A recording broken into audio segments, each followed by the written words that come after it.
بسم اللہ الرحمن الرحیم۔ گمنام ہیرو کے معزز ناظرین، السلام علیکم۔ آئیے چلتے ہیں کہانی کی طرف۔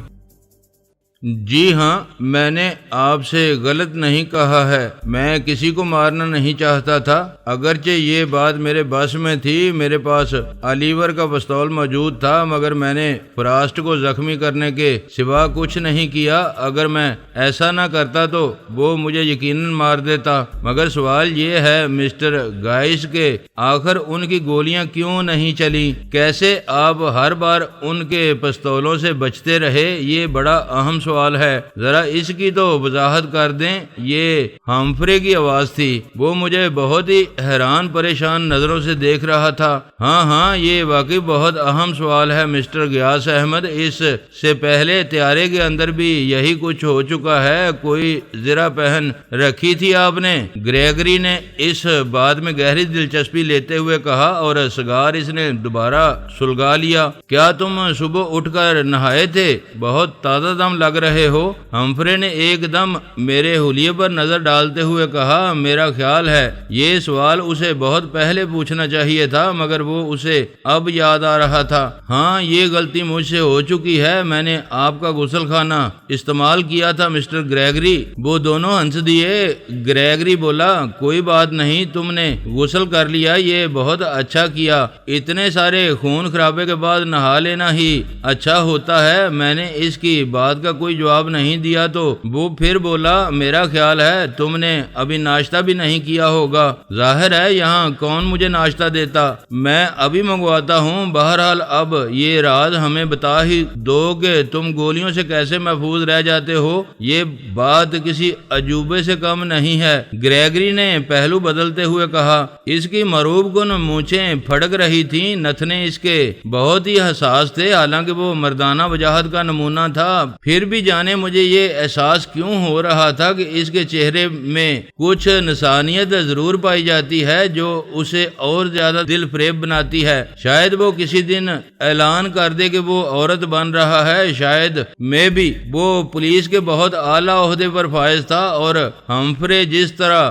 اسے بلاتا تھا اس سے یہی معلوم ہوتا تھا کہ وہ گریگری کا بہت زیادہ احترام کرتا ہے۔ ہاں، تو تم نے بتایا نہیں کہ یہ قصہ کیا ہے؟ ہمیں تو یہ راز بتا دو تو اچھا ہے، ہمارا کاروبار ہی ایسا ہے، تمہیں دعا دیا کریں گے۔ تم پر گولیاں چلائی گئیں مگر ہر دفعہ تم بچ گئے، سامنے ہوتے ہوئے بھی بچ گئے، ہے نا؟ یہ حیران کن بات۔ میں کیا کہہ سکتا ہوں مسٹر گریگری؟ شاید اللہ کو ابھی میری موت منظور نہیں ہے، ورنہ میں ایک عام سا آدمی ہوں جو محبت بھی کر سکتا ہے اور نفرت بھی، اور جسے شدید بیمار ظاہر کر کے ہیروئن کی اسمگلنگ کے لیے پٹیوں میں باندھ کر اغوا بھی کیا جا سکتا ہے۔ میں خود اس راز کو نہیں سمجھ سکا ہوں۔ ہو سکتا ہے یہ میری والدہ کی دعاؤں کی وجہ سے ہو کہ میں ہر بار گولی کی زد سے بچ جاتا ہوں۔ تمہارا کیا خیال ہے؟ ہماری مائیں ہمارے لیے دعائیں نہیں مانگتی ہوں گی، اور کیا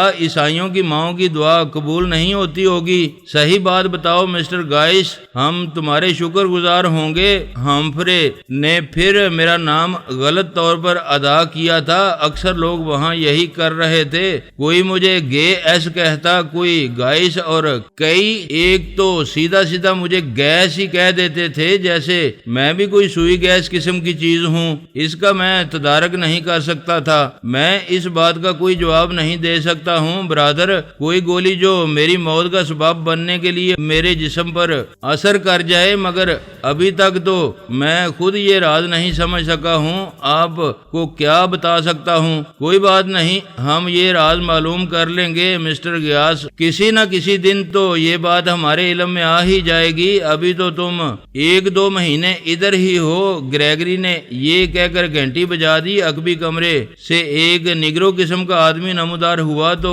اس نے اس کی طرف دیکھے بغیر کہا، مسٹر غیاث کے لیے ناشتہ لاؤ، یہ صبح سے بھوکے بیٹھے ہیں۔ مسٹر پال، جی بہت بہتر بہتر میں ابھی منگوا دیتا ہوں۔ ہاں تو مسٹر گائس، مجھے یہ بتائیں کہ کراچی سے ہونے والے سفر میں تنہا سفر کیا کہ کوئی آپ کے ساتھ بھی تھا؟ ہمفرے نے پوچھا۔ وہ اپنی نوٹ بک کے صفحے مسلسل الٹ رہا تھا۔ میرا خیال ہے کہ میں تنہا نہیں تھا، ایک نرس میرے ساتھ تھی۔ میں ٹھیک سے نہیں کہہ سکتا کہ وہ کون تھی، حالانکہ مجھے اس کے بارے میں سب کچھ معلوم تھا، مگر میں نے عالیہ اور دمن کو اس سے بچا لینے کے لیے جھوٹ بول دیا۔ اس کی وجہ کیا تھی آپ کو یاد کیوں نہیں ہے؟ وجہ صاف اور سیدھی ہے، میں ٹیکے کے زیر اثر سفر کر رہا تھا۔ اس کی وجہ سے میں کبھی نیم بے ہوش اور کبھی بالکل بے ہوش ہو جاتا تھا۔ یہ بتائیں مسٹر غیاث کہ ولسن نے اس کام کے لیے صرف آپ کو منتخب کیوں کیا؟ بہت سوچ سمجھ کر جواب دیں، کیونکہ یہ بہت اہم ہے۔ جواب دینے سے پہلے میں نے ایک لہجے کے لیے توقف کیا۔ وہ بہت ہی اہم سوال تھا۔ اگر میں انہیں صحیح بات بتا دیتا تو مشکل میں پھنس جاتا، مجھے عالیہ اور دمن کا نام لینا پڑتا۔ دیکھیں، یہ خاصی لمبی کہانی ہے۔ لاہور میں ایک ڈاکٹر تھا۔ وہ کوئی سند یافتہ ڈاکٹر نہیں تھا، مگر مشہور اس نے یہی کر رکھا تھا کہ اس نے باقاعدہ ایک کلینک کھول رکھا تھا مال روڈ پر۔ ایک خاص پیٹ میں شدید درد کے علاج کے لیے اس کے پاس چلا گیا۔ وہاں سے آنے کے چند دن تک تو مجھے مختلف دعائیں دی، مگر میرا درد کم نہ ہوا۔ اس نے ایک روز یہ بتا کر مجھے پریشان کر دیا کہ میرا بایاں گردہ خراب ہو چکا ہے اور اسے نکلوا دینے کے سوا کوئی چارہ کار نہیں ہے۔ میں ہی نہیں، کئی اور دوست بھی اس کے زیر علاج رہ چکے تھے۔ بڑی اچھی شہرت تھی اس کی۔ جب اس نے کہا کہ میرا گردہ نکال دینا پڑے گا تو میں اپنی جہالت کی وجہ سے اس کے لیے تیار ہو گیا۔ جب اس نے میرا آپریشن کر دیا تو مجھے اس کی ایک نرس ریٹا سے معلوم ہوا کہ میرا گردہ خراب نہیں تھا، بلکہ ڈاکٹر عبدالغنی نے اسے جان بوجھ کر نکالا ہے اور ایک اور شخص کو 1,00,000 روپے میں فروخت کر دیا ہے، کیونکہ اس شخص کے دونوں گردے خراب ہو چکے تھے۔ اس شخص کی جان بچ گئی، مگر میں تباہ ہو کر رہ گیا۔ یہ دیکھیں، آپ میرا پیٹ دیکھ سکتے ہیں۔ میں نے قمیض اٹھا کر انہیں آپریشن کے زخم کا نشان دکھاتے ہوئے کہا۔ وہ اسے بڑے غور سے دیکھتے رہے، یہاں تک کہ گریگری اپنی کرسی سے اٹھ کر معائنے کے لیے آگے آ گیا۔ جب مجھے اس فریب کا علم ہوا تو میں نے اس کے خلاف مقدمہ کرنے کی دھمکی دی۔ مختلف ذرائع سے میں اس سے ٹکرانے لگا۔ میرا پروپیگنڈا بڑھا تو اس نے مجھے ختم کر دینے کا منصوبہ بنایا اور اپنے دوست ولسن کو میرا پتہ بتا دیا اور کہا کہ اسے ہیروئن کے ساتھ باندھ کر کہیں بھی بھیج دو، اسے لاہور میں نہیں رہنا چاہیے۔ بس یہ تھی وہ اصل وجہ جس سے میں ولسن کا شکار بنا اور اس نے مجھے بے ہوش کر کے سان فرانسسکو پہنچا دیا۔ میں چونکہ کوئی 15-20 دن بے ہوش رہا تھا، اس لیے میں نہیں بتا سکتا کہ اس نے مجھے کن لوگوں کے حوالے کیا۔ جن کے نام مجھے یاد رہ سکے وہ میں نے آپ کو بتا دیے ہیں۔ گڈ، میرا خیال ہے ہمیں اس کی یہ بات تسلیم کر لینا چاہیے۔ گریگری نے دوسرا سگار سلگا لیا۔ اسی وقت اس کے نیگرو نے ناشتہ میرے سامنے لا کر رکھ دیا۔ انڈے، ٹوسٹ، مکھن اور کچھ مشروبات اس میں موجود تھے۔ میرا خیال ہے کہ وہ مشروبات کچھ ہمارے ہاں کی لسی ایسا تھا جسے پی کر مجھے دلی مسرت حاصل ہوئی۔ اس دوران وہ دونوں تھوڑی دیر کے لیے باہر کے کمرے میں چلے گئے۔ جب میں ناشتہ کر چکا تو وہ اندر آ گئے۔ ہمفرے بولا، چلیں ہم تمہاری یہ بات مانے لیتے ہیں کہ تمہارا گردہ فروخت کر دیا گیا، مگر کیا وہ ڈاکٹر ابھی تک لاہور میں موجود ہے؟ نہیں، اس نے کچھ ہی دن بعد کلینک کسی اور کے ہاتھ بیچ دیا تھا۔ شفا بار کلینک نام تھا اس جگہ کا۔ اب شاید وہ وہاں نہیں ہے۔ ڈاکٹر نے وہ شہر چھوڑ دیا تھا۔ اچھا یہ بتاؤ کہ تھانے سے فرار ہونے میں تمہیں واقعی ہارٹن نے مدد دی تھی یا وہ کوئی اور آدمی تھا؟ ہمیں یہ بات تسلیم کرنے میں تامل ہے کہ وہ ہارٹن ہی تھا، کیونکہ وہ بہت پرانا اور بڑا ہی بھروسے کا آدمی ہے اور بڑا عہدہ ہے اس کا۔ وہ کسی طرح بھی تمہاری مدد نہیں کر سکتا تھا۔ ہمفرے کا ذہن زیادہ تیز چلتا تھا۔ وہ معاملات میں مین میخ زیادہ نکالتا تھا، جبکہ گریگری کبھی کبھی کوئی سوال کرتا تھا۔ میز پر آگے کو جھک کر اس نے پوچھا، اچھا یہ بتاؤ کہ جس آدمی نے تمہاری مدد کی تھی اس کا قد تمہارے اندازے کے مطابق کیا ہوگا؟ بہت سوچ سمجھ کر جواب دینا۔ کیا تم نے ہارٹن کو اسی روز روز دیکھا تھا، اس سے پہلے تو تم نے پیٹر ہاگ کے معاملے میں اس کا ذکر نہیں کیا۔ ہارٹن نے تو میرے ساتھ ہمدردی کی تھی، مجھے فرار ہونے میں مدد دی تھی، اس کا ذکر کر کے میں نے بلا وجہ اس کو معتوب بنا دیا تھا، اور ابھی وقت تھا کہ میں اس کو کسی لمبے فساد سے بچا لیتا، ورنہ اس کا عہدہ بھی چھن جاتا اور وہ اسے جیل میں بھی سڑا دیتے۔ ایسا نہیں ہونا چاہیے تھا، اور اس سوال نے ایک اچھا موقع پیدا کر دیا تھا جس سے میں اسے بچا سکتا تھا۔ اس کا قد میرا خیال ہے 5.5 فٹ سے زیادہ نہیں تھا، اور وہ قدرے لنگڑا کر چلتا تھا، شاید اسے کوئی چوٹ لگی تھی۔ چہرے کے بارے میں کیا خیال ہے تمہارا؟ اس کی داڑھی اور مونچھیں منڈی ہوئی تھیں، اور اس کے بائیں رخسار پر یہاں ایک تل تھا، خاصا بڑا تل۔ اس جگہ میں نے اپنے بائیں رخسار پر انگلی رکھتے ہوئے کہا، تمہیں یقین ہے کہ اس کا حلیہ یہی تھا؟ جی ہاں، مجھے اچھی طرح یاد ہے۔ وہ تمہیں کس وقت ملا تھا؟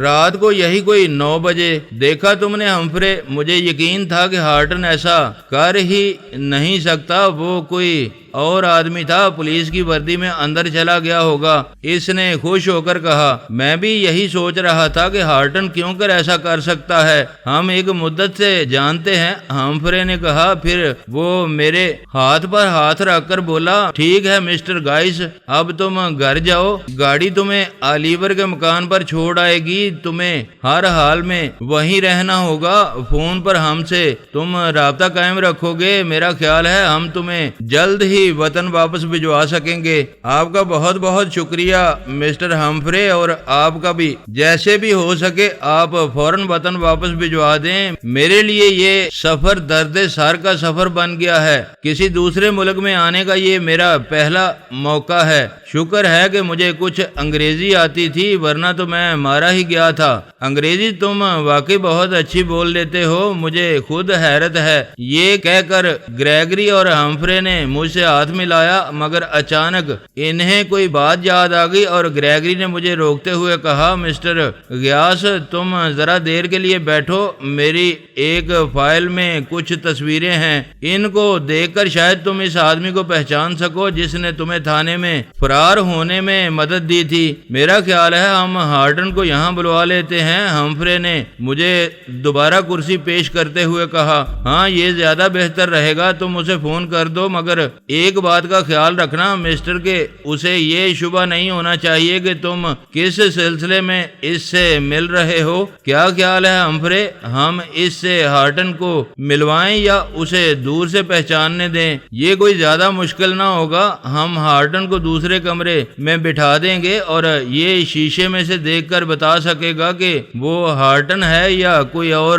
ٹھیک ہے، تم اسے فون کرو، اسے استینوں کے کمرے میں لے جاؤ، ہم ادھر ہی رہتے ہیں، گریگری نے کہا، اور ہمفرے دوسرے کمرے میں چلا گیا۔ گریگری نے ایک بار پھر سگار سلگا لیا اور کرسی کی پشت پر سر رکھ کر بولا، یہ بتاؤ مسٹر غیاث کہ فرینک نے واقعی خودکشی کی تھی یا تم نے اسے ہلاک کر دیا تھا؟ آثار تو یہی بتاتے ہیں کہ تم نے اس پر گولی چلائی تھی۔ نہیں جناب، یہ بات نہیں ہے، اگر ثبوت ضائع نہیں ہوئے تو مجھے یقین ہے کہ اس کا پستول سب کچھ بتا سکے گا، اس پر اس کی انگلیوں کے نشان ہوں گے، نال پر شاید کچھ خون بھی لگا ہو، اس پر قطعاً گولی نہیں چلائی، اس کے بارے میں قسم کھا سکتا ہوں۔ میں نے سب کچھ سچ سچ بتا دیا ہے، مجھے الجھانے کی کوشش نہ کریں۔ نہیں، میں تمہیں الجھا نہیں رہا ہوں، تفتیش کرنا تو ہمارا شعبہ ہے نا، اور ہم تم پر کوئی سختی تو نہیں کر رہے ہیں۔ اچھا یہ بتاؤ، اس وقت لیزی تمہارے کمرے میں کیا کر رہی تھی؟ جب وہ تینوں ختم ہو گئے، لیزی اس وقت میرے کمرے میں آئی، وہاں کا منظر دیکھ کر بہت پریشان ہوئی، مگر وہ کیا کر سکتی تھی؟ میرا خیال ہے کہ اسے صرف یہی اطمینان تھا کہ میں زندہ بچ گیا ہوں۔ اتنی محبت ہے اسے تم سے۔ محبت تو میں نہیں کہہ سکتا، البتہ انسانی ہمدردی کی بات ضرور ہے۔ وہ جو مر گیا وہ بھی تو انسان ہی تھا۔ تم یہ بتاؤ مسٹر غیاث کہ فرینک نے خودکشی کیوں کی؟ اسے کیا مصیبت پڑی تھی کہ وہ خودکشی کر لیتا؟ اس نے ہی مجھے فرینلو کے بارے میں بتایا تھا، اور جب میں نے کہا کہ وہ مجھے اپنے چیف چیف اور فرینلو سے ملوا دے۔ تو پہلے تو وہ تیار ہو گیا، مگر پھر اس کے چہرے پر بڑا ہی کربناک تاثر پیدا ہوا، جیسے اس خیال سے ہی کانپ اٹھا ہو کہ وہ مجھے ان لوگوں سے ملانے کے لیے لے جا رہا ہے۔ اس قدر خوفزدہ کر رکھا تھا ان لوگوں نے اسے۔ اس نے دیکھتے ہی دیکھتے خودکشی کر لی۔ تم بہت دلچسپ آدمی ہو مسٹر، ہر بات کا تمہارے پاس ایک جواب موجود ہے، مگر حالات بتاتے ہیں کہ تم شاید بچ نہ سکو۔ بہرحال میں پوری کوشش کروں گا۔ وہ مجھے وہیں بیٹھا رہنے کے لیے کہہ کر دوسرے کمرے میں جا گھسا۔ میں اگر کوشش کرتا تو وہاں سے فرار ہو سکتا تھا۔ باہر کے پہرے پر بیٹھے سپاہی کو اڑنگا دینا کچھ بھی مشکل نہ تھا، مگر وہ ارادہ ہی ترک کر دیا۔ اس سے حاصل کچھ بھی نہ ہوتا، البتہ میں ان کی نگاہ میں اور زیادہ مشکوک ہو جاتا اور وہ یہی سمجھتے کہ سارا قصور میرا ہی ہے۔ اس لیے میں خاموش بیٹھا سگریٹ پھونکتا رہا۔ کوئی 20-25 منٹ بعد ہمفرے کمرے میں آیا اور بولا، اٹھو مسٹر ہارٹن آ چکا ہے اور وہ تیسرے کمرے میں بیٹھا ہے۔ اسے دیکھ کر تم ہمیں بتاؤ گے کہ کیا وہ وہی آدمی ہے جس نے تمہیں فرار ہونے میں مدد دی تھی؟ غلط بات نہیں کرو گے، خواہ مخواہ تم کہیں اسے پھنسوا دو، تمہیں صحیح بات بتانا ہوگی۔ کیا آپ کو شک ہے کہ میں جھوٹ بول رہا ہوں؟ نہیں، پھر بھی میں تمہیں خبردار کر رہا ہوں، ورنہ ہم تمہیں مشین کے سامنے لے جائیں گے جو بتا دیتی ہے کہ آدمی جھوٹ بول رہا ہے یا سچ۔ آؤ۔ اس نے مجھے سٹینو کے کمرے میں پہنچا دیا۔ گریگری اس سے اگلے کمرے میں تھا اور سامنے کے دروازے پر شیشے لگے تھے جس کے آر پار کا منظر صاف دکھائی دیتا تھا۔ ہارٹن اس وقت گریگری سے کسی معاملے پر محو گفتگو تھا۔ میں نے تو طے ہی کر رکھا تھا کہ اسے دیکھ کر بھی انکار کر دوں گا۔ میں کسی بھی طرح تسلیم نہیں کروں گا کہ وہ وہی آدمی ہے جس نے مجھے تھانے سے بھاگنے میں مدد دی تھی۔ پردہ ذرا سا کھینچا ہوا تھا اور ہارٹن کا رخ گریگری کی طرف تھا۔ ان دونوں کے درمیان ایک میز رکھی تھی۔ ہمفرے نے پردے کچھ اور کھینچ دیے اور بولا، ذرا دیکھ کر بتاؤ کہ یہ وہی آدمی ہے جس نے تمہاری مدد کی تھی۔ میں نے دونوں پردوں کے درمیان میں جوری سے ہارٹن کو بڑے غور سے دیکھا اور پھر پیچھے ہٹایا۔ یہ وہ آدمی نہیں ہے مسٹر ہمفرے، یہ ہرگز وہ آدمی نہیں ہے۔ اس کا قد اور حلیہ تو بالکل مختلف ہے۔ تم یقین کے ساتھ کہتے ہو؟ بالکل، میں قسم کھا سکتا ہوں یہ قطعاً وہ آدمی نہیں ہے۔ ٹھیک ہے، اب تم آگے چلو، میں دروازہ کھولتا ہوں۔ یہ کہہ کر اس نے پٹ کھول دیا اور مجھے ساتھ لے کر وہ ان کی میز کی طرف بڑھ گیا۔ یہ بہت ہی کٹھن مرحلہ تھا۔ اس کے منہ سے نکلا ہوا ایک لفظ بھی ساری صورتحال کو بدل سکتا تھا۔ مجھے بہت محتاط رہنے کی ضرورت تھی، مگر مجھ سے کہیں زیادہ احتیاط ہارٹن کو برتنا چاہیے تھی۔ میں کچھ نہیں کہہ سکتا تھا کہ مجھے سامنے دیکھ کر اس کا رد عمل کیا ہوگا۔ ہمفرے اور گریگری نے ہم دونوں کو زبردست مشکل میں پھنسا دیا تھا۔ سارے معاملے کا فیصلہ وہاں ہی ہو سکتا تھا۔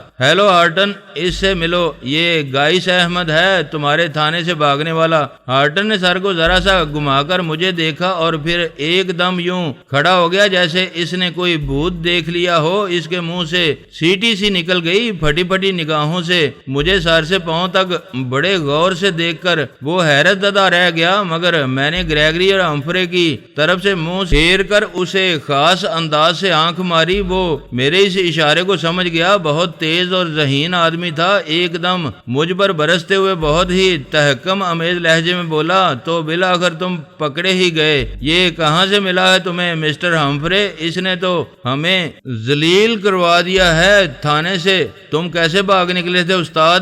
اس نے اپنا پستول تھپ تھپاتے ہوئے کہا، یوں جیسے وہ اسی وقت مجھے گولی مار دے گا۔ اس کی آنکھوں میں خون اتر آیا تھا۔ ہم اس پر کتنا اعتبار کر رہے تھے۔ وہ کون تھا جس نے تمہیں وہاں سے بھاگنے میں مدد دی؟ کون تھا وہ؟ ہم ابھی تک نہیں سمجھ سکے ہیں۔ اور تم فیلکن کی موٹر سائیکل لے کر بھاگ نکلے۔ اس بیچارے نے بہت تلاش کیا تمہیں، مگر تم بہت ہی اول درجے کے بدمعاش ثابت ہوئے۔ یہ کہاں سے ملا ہے تمہیں؟ ہمفرے، اس کی اداکاری بہت ہی بے مثال تھی۔ اس کے منہ سے جھاگ نکلنے لگا تھا۔ ایک صرف الیور اور سیزر کو ہی معلوم تھا کہ مجھے تھانے سے کس نے بھاگنے میں مدد دی تھی، مگر مجھے یقین تھا کہ وہ ان کے ہاتھ کبھی نہیں آئیں گے، اور یہ بہت اچھی بات بات تھی، تم بولتے کیوں نہیں ہو؟ وہ جی دراصل مجھے ایک شخص ہارٹن نے وہاں سے بھاگنے میں مدد دی تھی، اس کا قد تو آپ سے بہت چھوٹا تھا، یہی کوئی 5.25 ساڑھے 5 فٹ، مگر وہ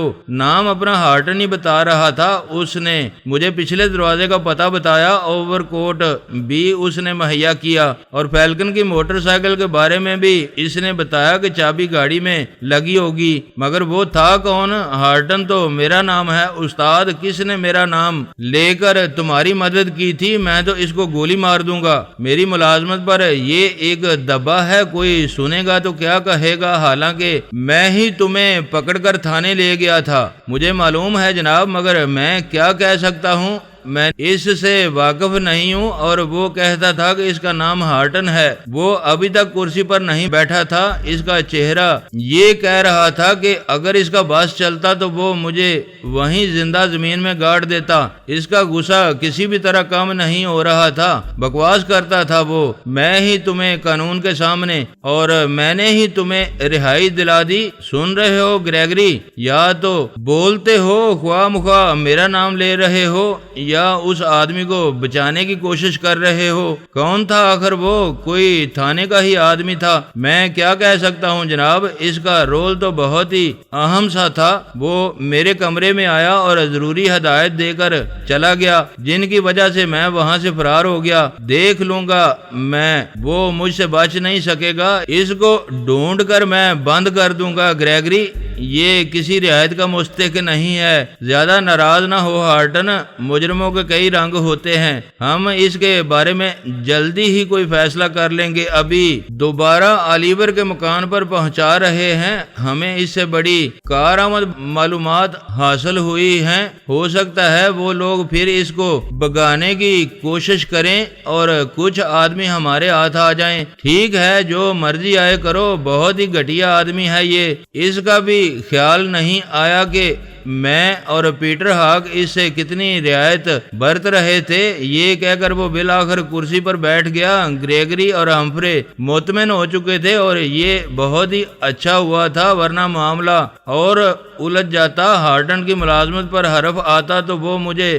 جا بجا نقصان پہنچانے کی کوشش کرتا، اور یہ اچھی بات نہ ہوتی۔ میں اس بات کو سمجھتا ہی چلا جاتا اور کوئی میرا پرسان حال نہ ہوتا۔ کچھ ہی دیر بعد ہمفرے نے برآمدے کے باہر کھڑی ایک گاڑی میں مجھے سوار کروا دیا۔ میری حفاظت کے لیے 4 سپاہی میرے ساتھ کر دیے گئے۔ مجھے انہوں نے حوالات میں بند کرنا پسند نہیں کیا تھا، یہ ان کی اپنی مصلحت تھی۔ دراصل وہ مجھے چارے کے طور پر استعمال کرنا چاہتے تھے، اور مقصد ان کا یہ تھا کہ خفیہ طور پر میری نگرانی کرتے رہیں گے، جس کی وجہ سے وہ اس گروہ کے باقی لوگوں کو بھی گرفتار کر لیں گے۔ ان کا منصوبہ یہی تھا۔